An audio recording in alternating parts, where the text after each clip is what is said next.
Meet the computer you can talk to. With Copilot on Windows, working, creating, and collaborating is as easy as talking. Got writer's block? Share your screen with Copilot Vision to help spark inspiration, and use Copilot Voice to have a conversation and brainstorm ideas. Or maybe you need some tech help.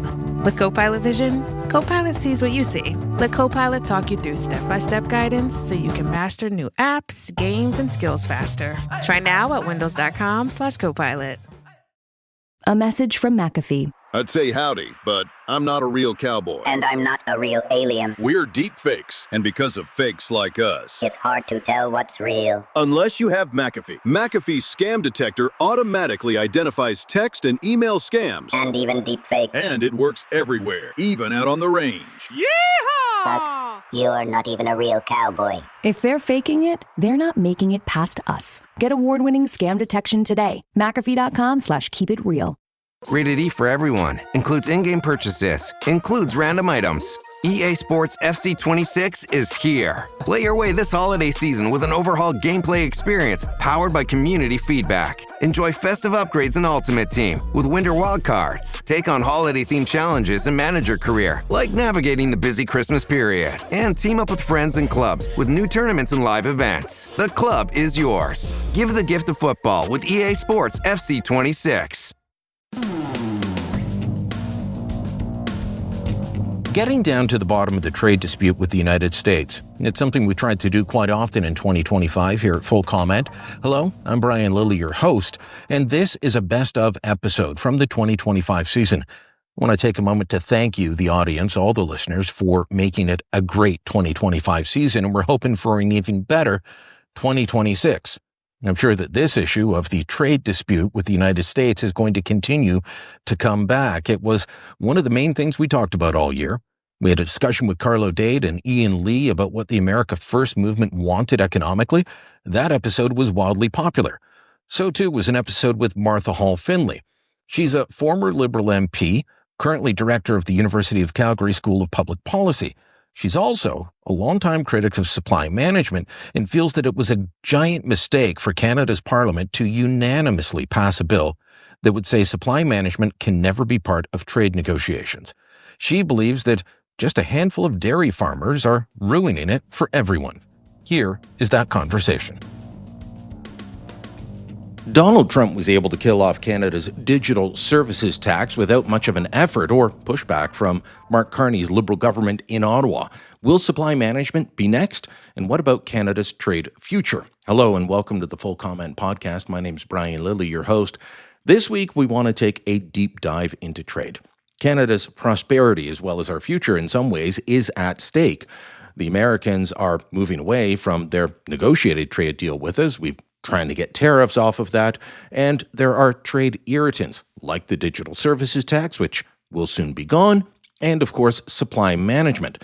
Martha Hall Findlay is a former Liberal MP from Toronto. She's been in Western Canada for many years, first as president and CEO of the Canada West Foundation, now as president and chair of the School of Public Policy at the University of Calgary.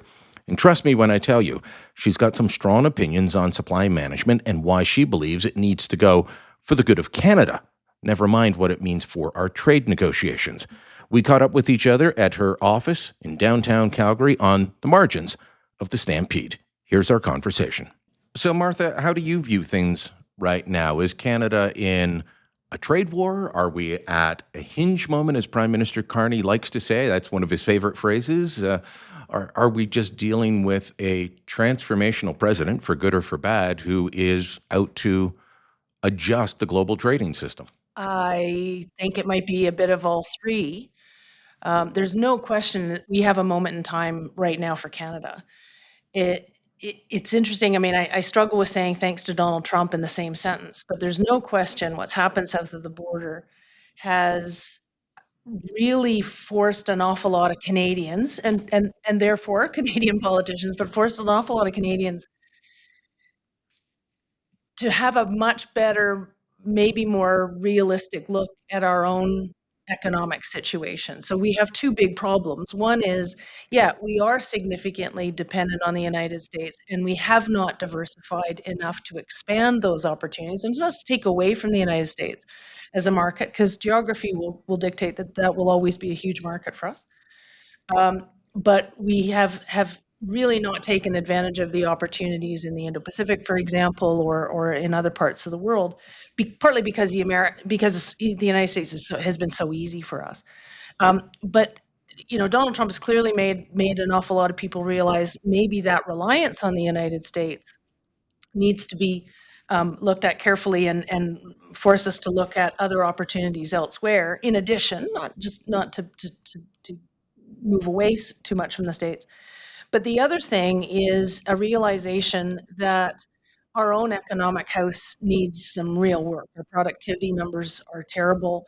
Our competitiveness compared to most of the countries that we compare ourselves to is down.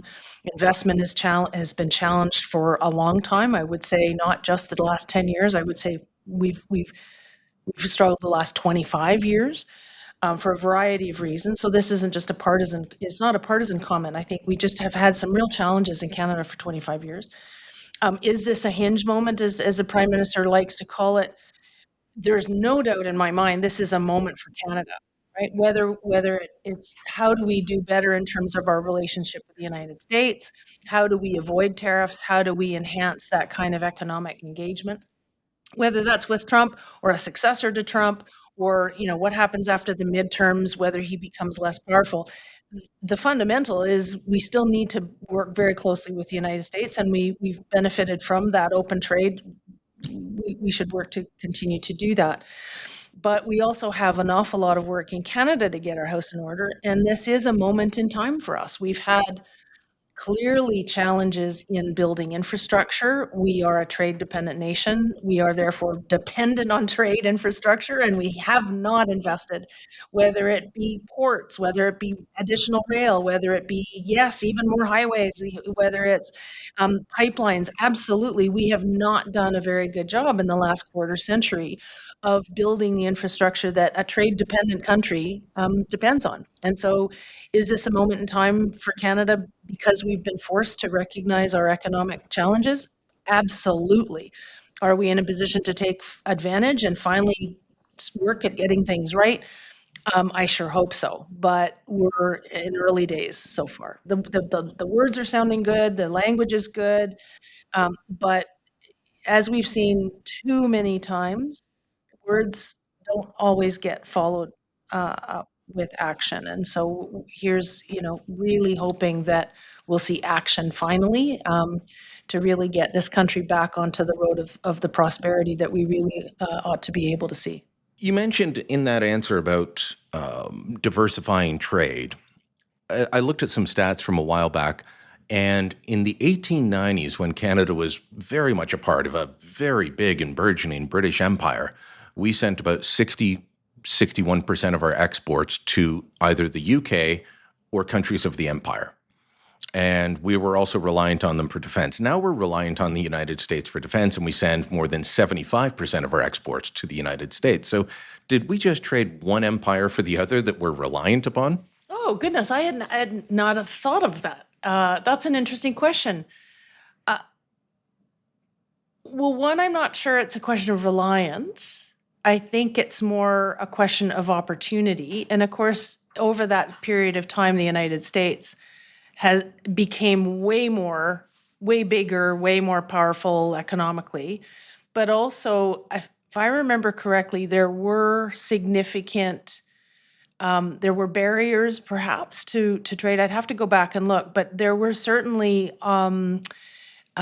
fewer trade barriers, like fewer tariff barriers between Canada and the UK and the other empire countries. At that time, yeah.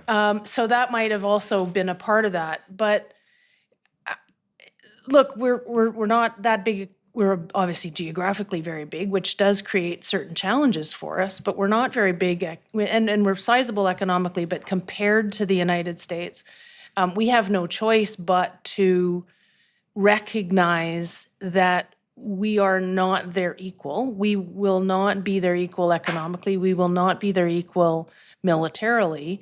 And so I think over the last, century and a half, 2 centuries, and certainly the last few decades, it's been more opportunity than anything else.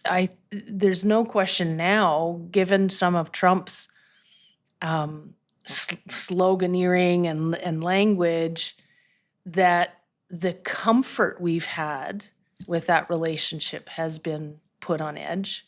But I don't see the United States as being necessarily similar vis-a-vis Canada to what was our relationship as a member of the Commonwealth so many years ago. But in terms of that size that you mentioned, how do we compensate for that? We're important trading partners, but when you look at the numbers, about 20% of our GDP relies on trade with the United States. Theirs is less than 2%. I think it's 1.6, 1.7.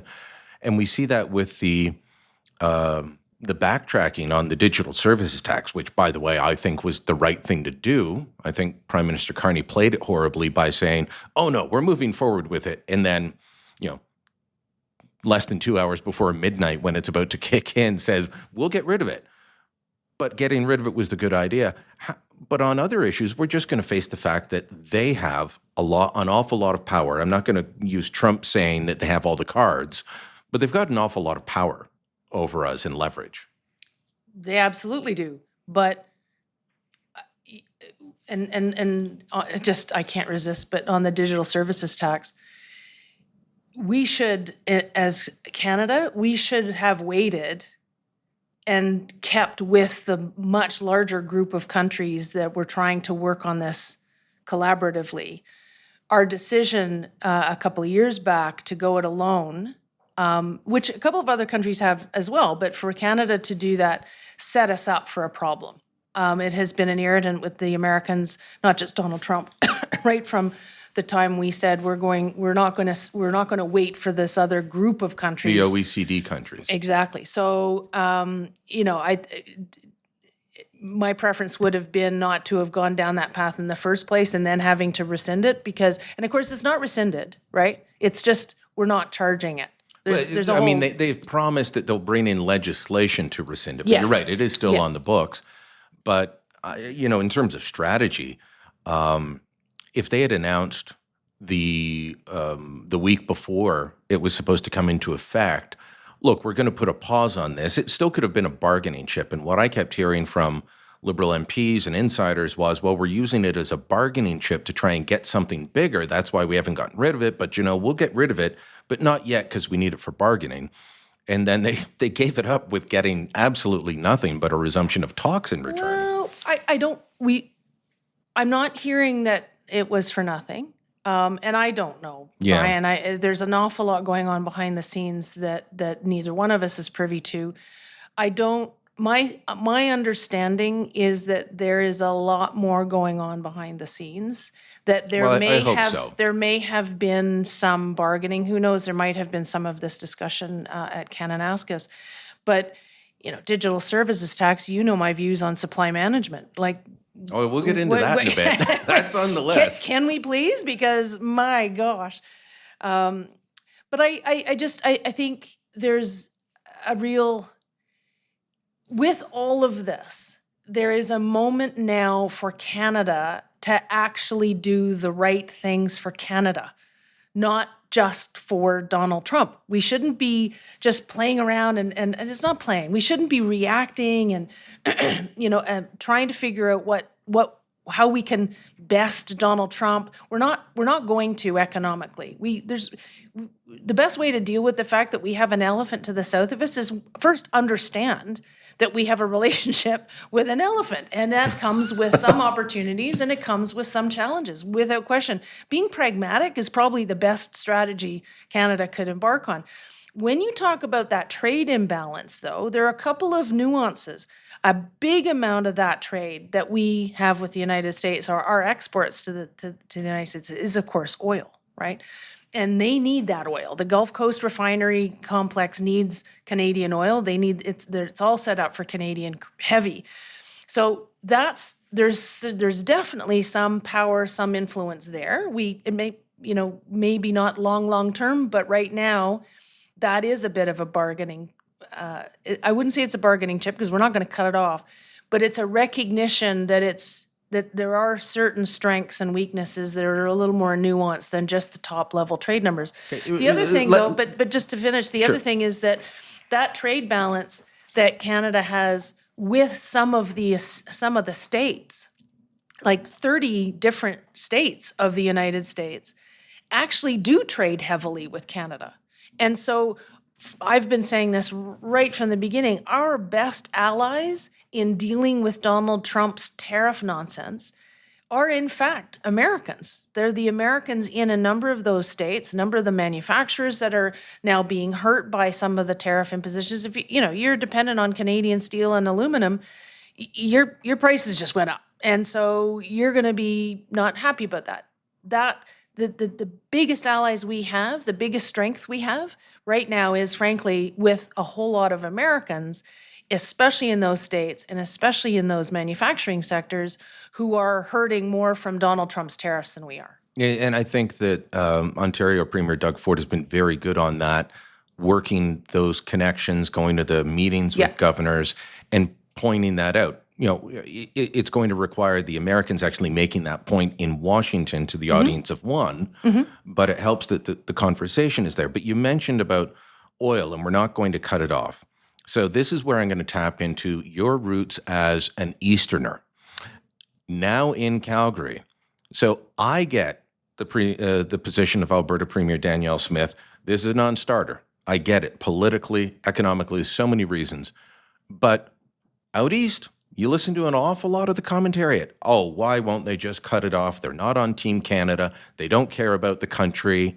The premier's a traitor. All of these things that you hear from folks that never leave Rosedale or Westmount and don't really have a sense of why that would be an unthinkable idea out here. So help those folks understand. Well, a couple of things. The premier was forced into a bit of that corner because one of our federal ministers made the comment that we should cut off oil exports. That, or put a tariff on our own tariff on whatever. Couple of points that are really important for everybody in this country to remember is that oil and gas exports are a massive part of the entire Canadian economy. So everything that we benefit from in terms of prosperity is significantly dependent on our oil and gas exports. So this is a Canadian enterprise. This is not just Alberta. Totally, in a number of ways. The oil industry here depends on all sorts of manufacturing inputs, service inputs from across the country. So this industry is a Canadian industry, and the taxes and the benefits and the economic prosperity all actually go to all of Canada and all of Canadians. That's something we do not talk about enough and has to be repeated. The other thing is that same minister didn't come out and say, and maybe we should put a hold on potash exports. That same minister didn't come out and say, we should put a hold on pick your manufacturing sector in Ontario, such as auto or, auto parts. So I recognize that sometimes things get said that are, emotional, but I will say that the Premier of Alberta really got pushed into a spot because of a federal minister picking on only oil exports from Alberta. And it came especially under the previous government after a decade of saying, we don't want your resources, we don't want your pipelines, et cetera, et cetera. And then it became, we want to use it as a bargaining chip. Please let us cut off your lifeblood. The nerve of absolutely that, Brian. 10 years of really having a thumb on the opportunities here, the prosperity here, the potential prosperity, again, not just for here, but for the whole country. But, and then turning around and saying, but we're going to use you to get to serve as a bargaining chip. It was deeply offensive to people here. And you started this by saying, I'm an Easterner. Well, I've been here for 12 years now, but I think of myself as a Canadian by far and away more than I think of myself as having been from Ontario or being an Albertan. I think of myself as a Canadian. And I have always been a free trader. I have always been, and for somebody as old as I am, always is actually a long time. But as long as I can remember, I've been a free trader. For as long as I can remember, I've been a big supporter of Canada embracing the fact that we are blessed with resources of all kinds. There are people around the world who literally would kill to have the opportunities and the resources that we are blessed with in this country. And we shoot ourselves in the foot over and over for whatever reasons. I mean, certainly on the climate piece, the irresponsibility of the most recent government, and the prior government didn't build a whole lot under that government either. So this is, you know, I want to make that clear. But this last government, the absolute irresponsibility of a federal government suggesting and implementing policies that somehow suggested that Canada could solve the global climate challenge on its own was,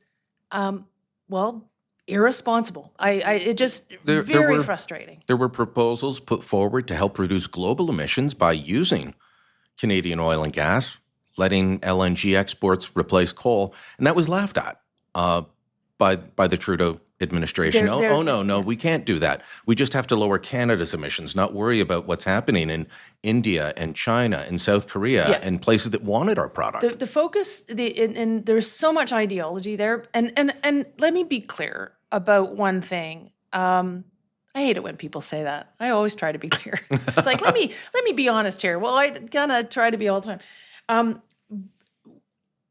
An awful lot of those people have been well-meaning. An awful lot of those people are not bad people, but they saw climate as the existential challenge for the world and felt that Canada had the most important thing for Canada was to meet our climate goals, our Paris commitments. Canada has never done that, has never met its goals. We have an unfortunate history of having aspirations, but never actually being able to come through.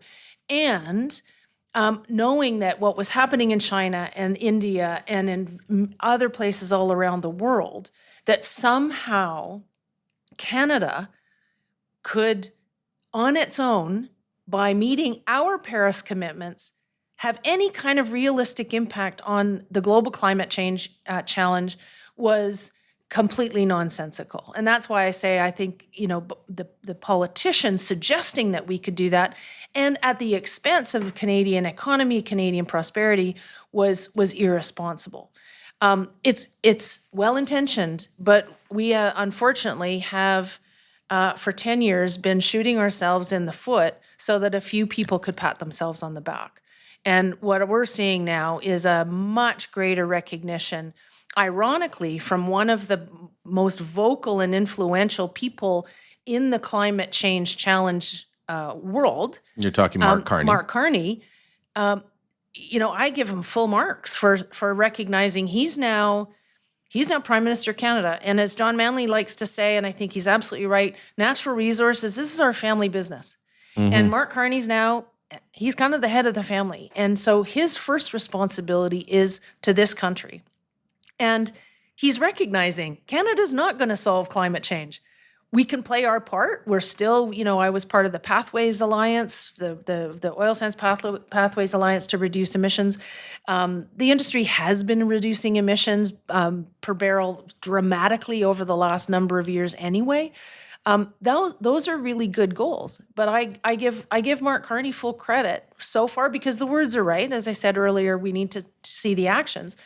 But I give him full credit for being able to say, my circumstances are this, the world's circumstances have changed, and we now need to get on with this. And so far, I'm impressed. I think these are the right things to do for the Prime Minister of Canada. Well, and you're even hearing that he's saying the right things from people like Saskatchewan Premier Scott Moe. Yep. And from Alberta Premier Danielle Smith. And I even ran into Premier Smith at a an event here at Stampede, and she said, we'll see if the results turn out, but so far he's saying the right things, and that gives her hope. We'll take a quick pause here, but when we come back, let's get into supply management because I know you have some thoughts, and so do the listeners. Back in moments. Ford was built on the belief that the world doesn't get to decide what you're capable of. You do. So ask yourself, can you or can't you? Can you load up a Ford F-150 and build your dream with sweat and steel? Can you chase thrills and conquer curves in a Mustang? Can you take a Bronco to where the map ends and adventure begins? Whether you think you can or think you can't, you're right. Ready, set, Ford. When you own your own business, you need to keep things moving. Need to book a last-minute flight? Earn a $300 travel credit to cover that. Need to take a meeting before takeoff? Do it from the comfort of the Chase Sapphire Lounge by the club. Need to catch your breath before you board? Done. With $2,500 in annual value, the new Chase Sapphire Reserve for Business is the card that gives back all you put in. Visit chase.com/reserve business to learn more. Cards issued by JPMorgan Chase Bank, N.A. member FDIC, subject to credit approval. Terms apply. This episode is brought to you by Ulta Beauty. Holiday cheer is here, and Ulta Beauty has gifts for everyone on your list. Treat them to fan-favorite gift sets from Charlotte Tilbury and Peach and Lily. Go all out with timeless fragrances from YSL, Ariana Grande, and Carolina Herrera. And you can never go wrong with an Ulta Beauty gift card. Head to Ulta Beauty for gifts that make the holidays brighter and even more beautiful. Ulta Beauty. Gifting happens here. This is Tristan Hopper, the host of Canada Did What?, where we unpack the biggest, weirdest, and wildest political moments in Canadian history you thought you knew until you would really happened. Stick around at the end of the episode to hear a sample of one of our favorite episodes. If you don't want to stick around, make sure you subscribe to Canada Did What? Everywhere you get podcasts.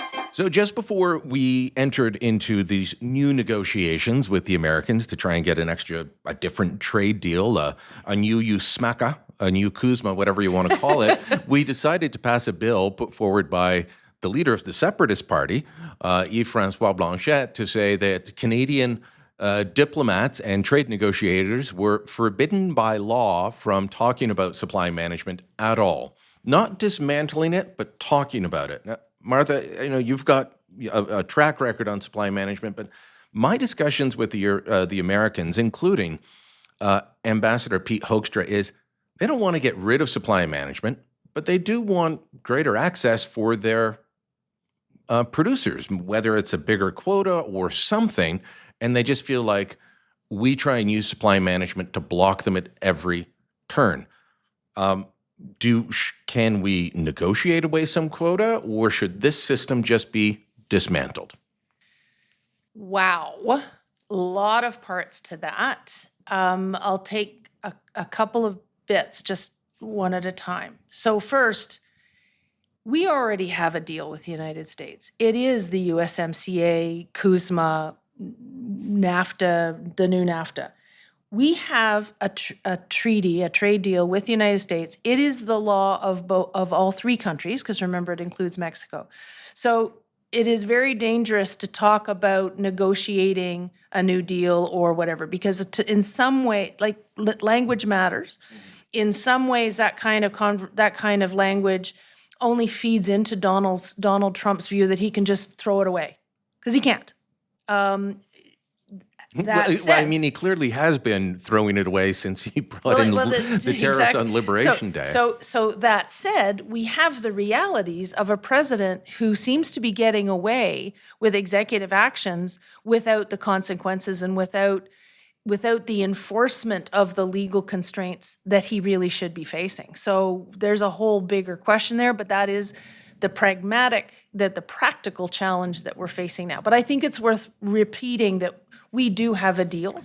Now, if we can just talk about that deal for a moment, the Americans have been complaining about how we handle dairy since basically the day after the deal was signed. And the Biden administration took us to trade panels twice. And you've forgotten more about supply management than I'll know. But my understanding, I was talking with Sylvain Charlebois about this a little while ago, and he said, well, The problem is the Americans negotiated quota access for their producers, but the holders of that quota are Canadian cheese producers like Saputo or Armstrong, and they just say, we're not buying any of your milk. And so that creates the irritant of, wait a minute, we thought we had a deal and you're just still blocking us, which seems like a bad move when you look at the totality of our trade deal.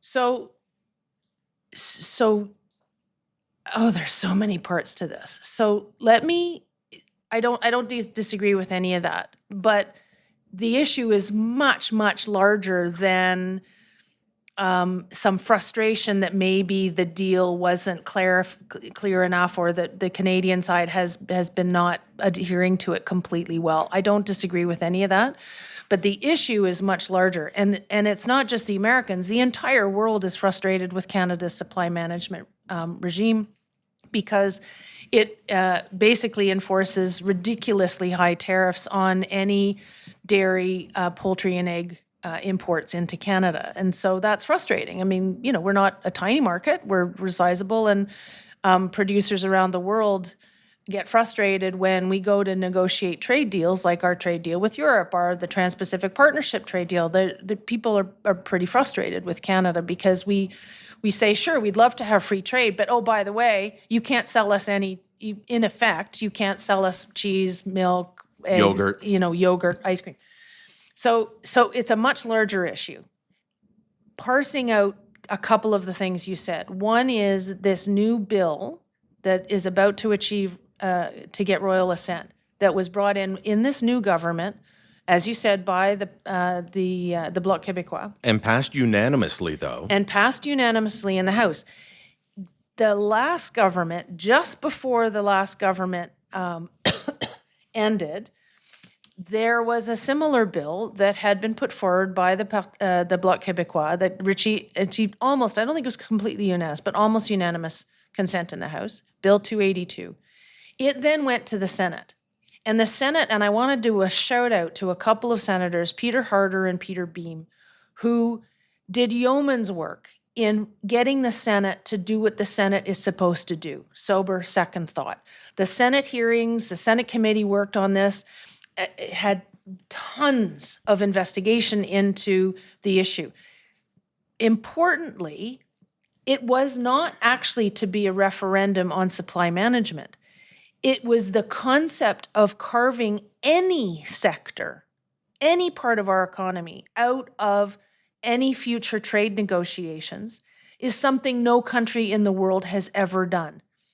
Let me just say, trade negotiation means negotiation. And this, as soon as you say, oh, but we'll negotiate everything except for that piece, it destroys the concept. And so many of us who appeared before the Senate on this said, this is not, if you did this on the auto sector, if you did this on steel and aluminum, we would say the same thing. You must not carve out a sector from trade negotiations, because then you've really tied one hand behind your back. So this is a nuance that's really important to understand. This new bill came in virtually the same. And I have to say, the senators that I've spoken to did not do it again, because their view was, at a certain point, the Senate does have to respect what they see as the will of the people. If the House of Commons completely abrogated any responsibility for appropriate committee hearings on this bill, is the House of Commons' fault, and we as Canadians have to be critical of that. But I can understand, the Senate worked so hard to deal with 282 that the will was not there to do it on this bill. So this bill's going to pass. You've got every party and every MP that's voting saying they're backing this. Why the stranglehold? I was talking to some farmers in Saskatchewan the other day, and they just blame Quebec. And it's Quebec farmers. Well, and there's a bit of truth to that, I think. Quebec and parts of Ontario and their pockets. I mean, look, there's a very strong dairy lobby in Alberta, too. There are a small number of very wealthy dairy farmers here. Now, the entire country, when supply management was brought in, there were about 145,000 dairy farmers across the country, and there were real issues in terms of price volatility, et cetera. The now supply it's less than 10,000. And now it's probably about 8,000. They are all multimillionaires, even the small, 70 head farms in Quebec. They're all multimillionaires. The challenge here, and they are so because of the extraordinarily high prices that we charge, that we end up paying as consumers in Canada. It's the best way for me to describe it for listeners. It's the three legs of a stool, and this brings it back to the trade discussions. Supply management is a cartel. It's a legislated cartel. So, we say any other cartels are illegal because they're bad, but this one is sanctioned. Historically, might have been a reason for it. Does not stand the test of analysis anymore. You can't really say that we're doing this to keep the small family dairy farm going when we've gone from over 100,000 to I think Charlevoix says 9, you say 8. I think under it's 8 10 now. It's definitely under 10 now. And that's exactly one of the arguments. Well, it protects the family farm. Absolute nonsense. In fact, the rate of consolidation in the last number of decades in dairy and poultry and eggs has been higher than virtually every other agricultural sector in Canada. So one could actually say it has hurt, right, the maintenance of the family farm. But if I can just the three legs of the stool, because people say to me, I don't understand supply management. The three legs of the stool are: you have price setting by the dairy commissions, they're federal, provincial, and they're made up of dairy farmers. No conflict of interest there. So you have them set prices. They set their prices based on, if you've ever worked in construction or had to, get construction work, it's like it's cost plus, right? So there's not a lot of incentive for figuring out how to be more efficient on the costs. So you have price fixing. The prices are fixed by the producers themselves. So as I said, clear conflict of interest. The second leg of the stool is that any industry, if you say it's all cost plus and you've got your fixed prices, you're going to get a lot of people wanting to get into that industry. It's like handing out McDonald's franchises for free. You're going to get an awful lot of people wanting to set up McDonald's. Well, that ultimately doesn't work. It's not tenable. So there's a quota system. So to keep the number of producers limited, you establish a quota. Basically, how much milk can that farmer produce, right? Well, the third leg of the stool is, and the quota ends up being really valuable, it's a little bit like a McDonald's franchise fee. Right? If you want to run a McDonald's, you have to pay an awful lot of money for the privilege up front. You have to pay an awful lot of money for the privilege of having quota up front. So, in some parts of the country, quota is worth $45,000 a cow, and that doesn't include the value of the cow. In some places, it's fixed at $25,000 worth per cow. But you get the drift, right? There's a lot of money involved here. The third leg of the stool is that if you will have artificially higher prices in Canada because of the first two legs of the stool, which you do, you can't let cheaper, world market products come into the country because it will completely undermine the system, right? If you allowed American yogurt at a third of the price of what we pay for your yogurt here in Canada, well, guess what's going to happen? Everybody's going to buy American yogurt, right? Well, can you speak to this claim that I hear on a regular basis? And that is that, again, even if we just allow a little bit more American product in, supply management protects us from those evil Americans with their chemical-filled products and their bovine growth hormones. This just drives me crazy. This holier-than-thou stuff. And what's amazing is that true. It goes across partisan lines. This is not one party or another. No. It goes across, and people think that supply management is there to protect us from inferior product. Talk to any baker about butter in Canada versus butter from other countries, and you will get a rant about how our product is not superior on that front. But it's an awful lot more expensive. Yes. Ironically, Australia and New Zealand both had supply management in their dairy sectors many years ago. New Zealand's less of a good example. Australia was very similar to ours. And, you talked earlier about being right next door to an economic powerhouse.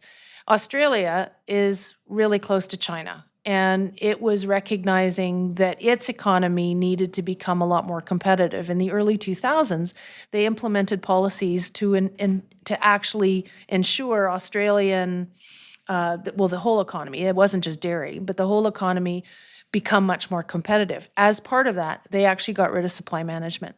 The Australian dairy industry is now one of the most lucrative, powerful industries in Canada, in the world.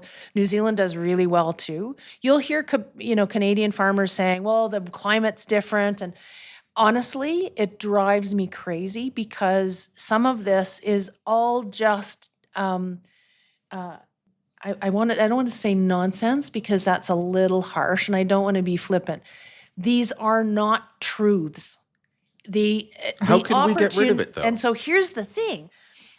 What the opportunity, and so just to complete the picture of the three stools, sorry, Brian, but what that means to prevent low-cost product from coming in, we have tariffs on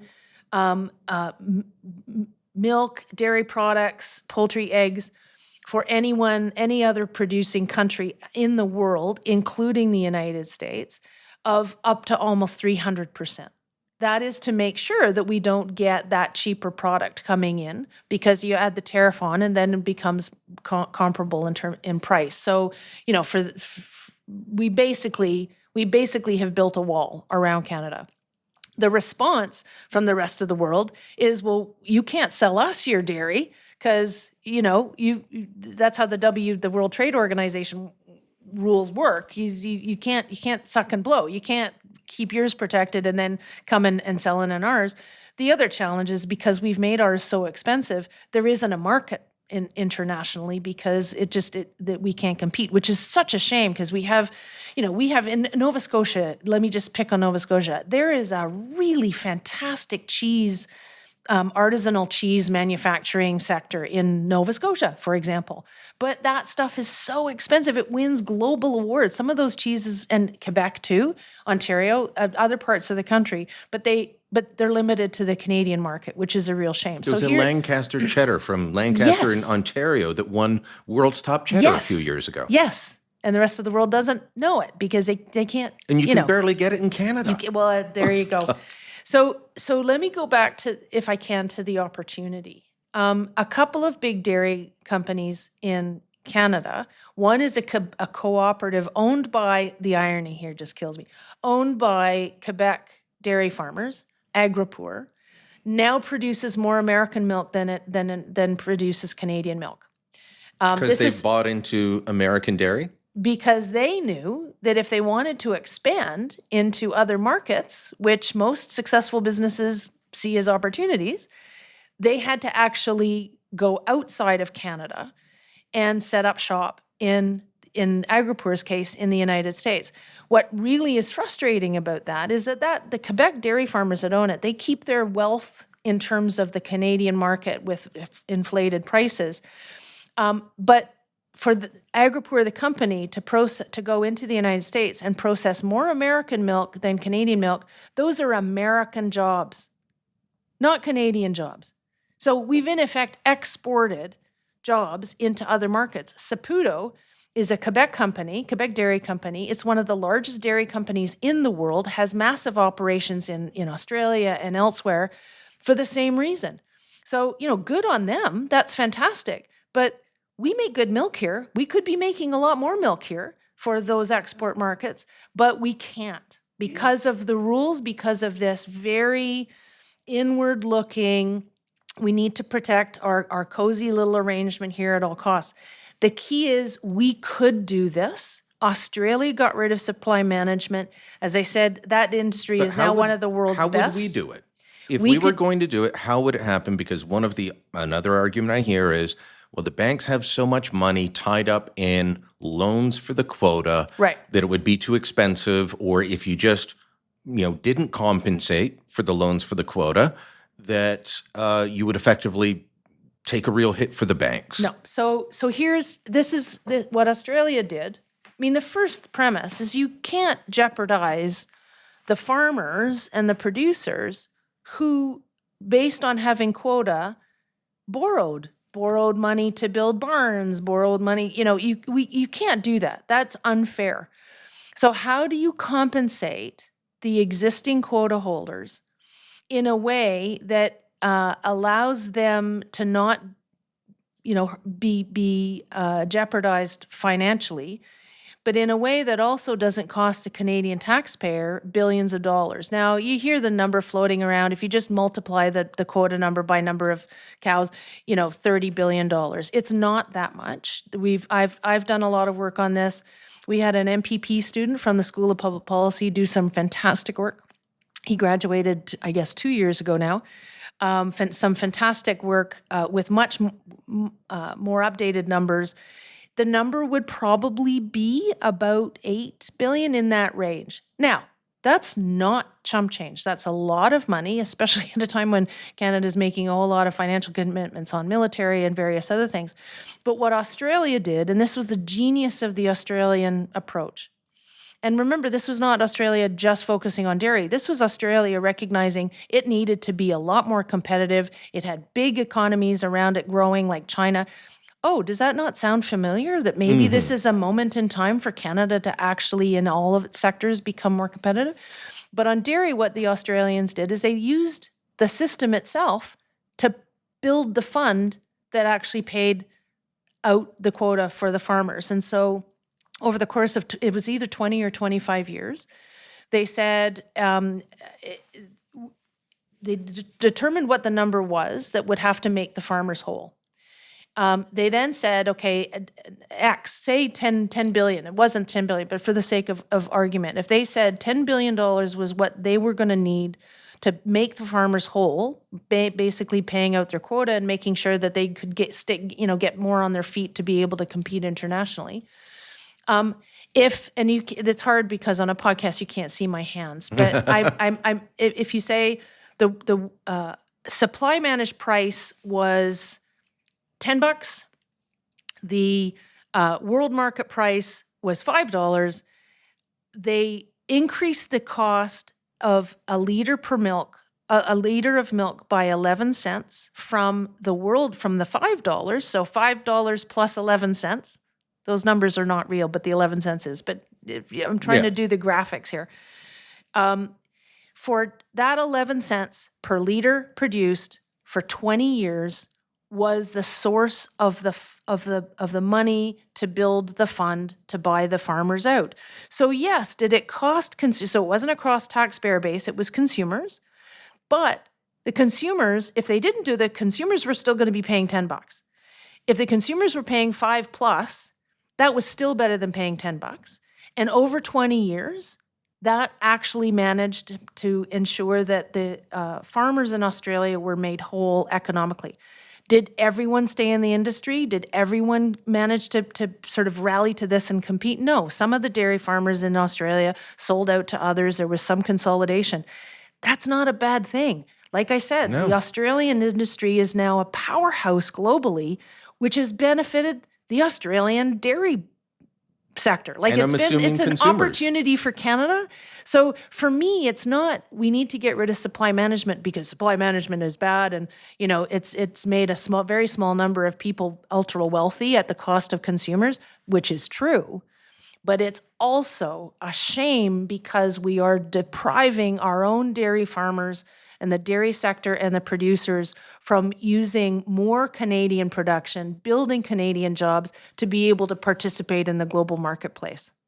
But I will say fundamentally, the dairy lobby. So if you're spending $200 million a year, and just by if you add how much a billboard costs and a TV ad costs and how much the milk insignia on the Toronto Maple the Leafs jersey, it's too bad. Probably would have been more costly if it had been the Oilers. But anyway, that's really expensive. I mean, when I first doing my work on this, the understanding was well over $100 million a year of marketing.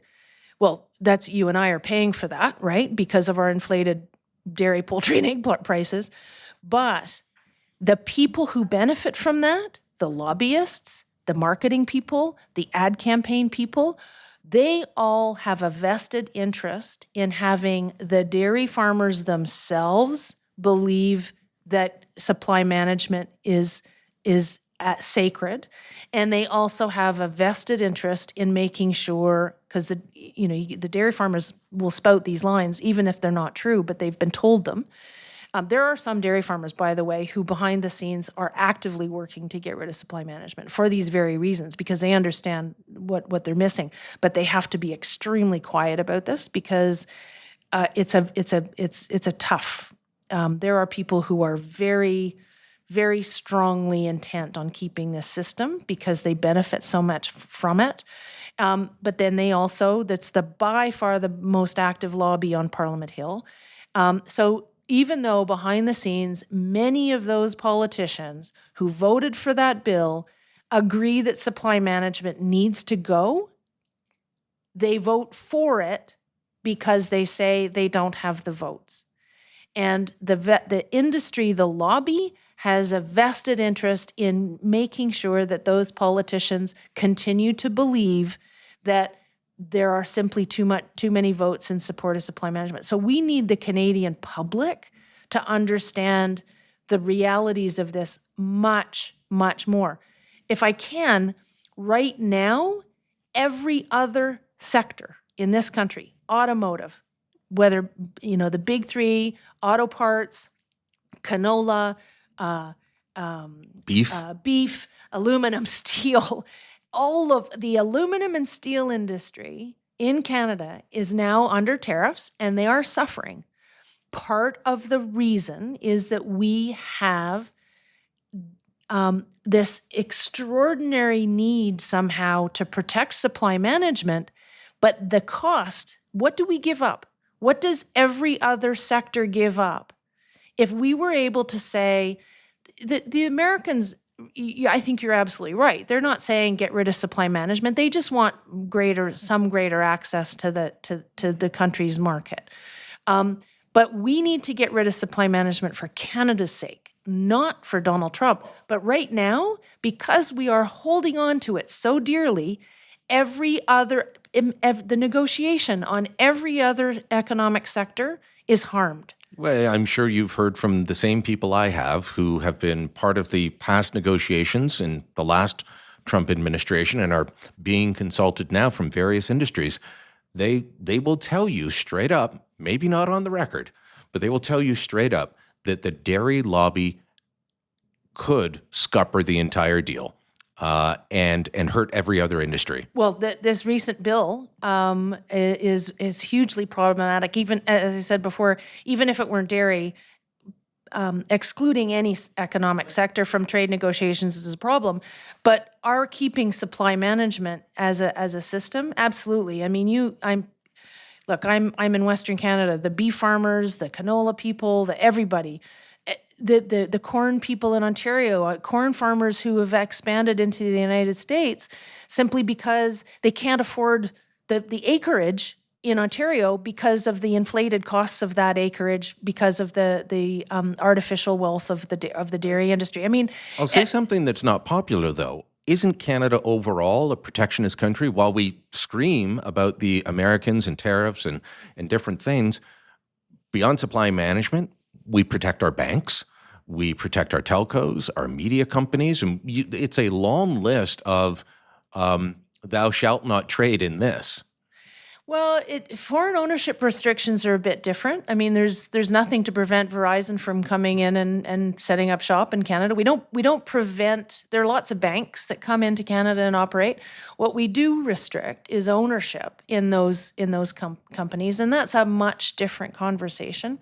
Nothing compares to this extraordinary artificial sanctioned cartel that continues with supply management.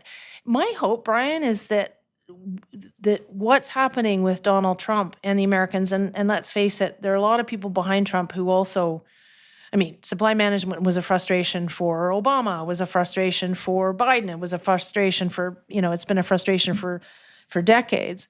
The challenge here is we need the other economic sectors in this country to be very firm with our politicians to say enough is enough.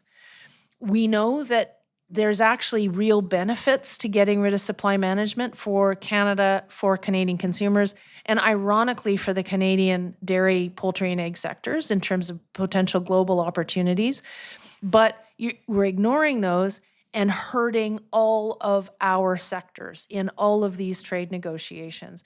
So, where are they? We need them to step up. We need the canola farmers. We need the beef farmers. We need aluminum steel. We need the auto parts sector people to be making these noises with our Canadian politicians, because if they don't speak up, the Canadian politicians will continue to be under this frustrating belief that somehow those dairy votes are more important than every other economic sector in this country.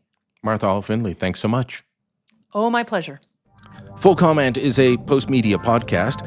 My name's Brian Lilly, your host. This episode was produced by Andre Prue. Theme music by Bryce Hall. Kevin Libin is the executive producer. Remember to hit subscribe, leave a comment or review wherever you're getting your podcast, whether it's on Amazon, Apple, Spotify, what have you. Help us out. Leave us that review and spread the word. Thanks for listening. Until next time, I'm Brian Lilly. Here's that clip from Canada Did What? I Promised You. So, although abortion was sort of accessible, it really wasn't. But then 1988 rolls around. And what's the law on abortion then?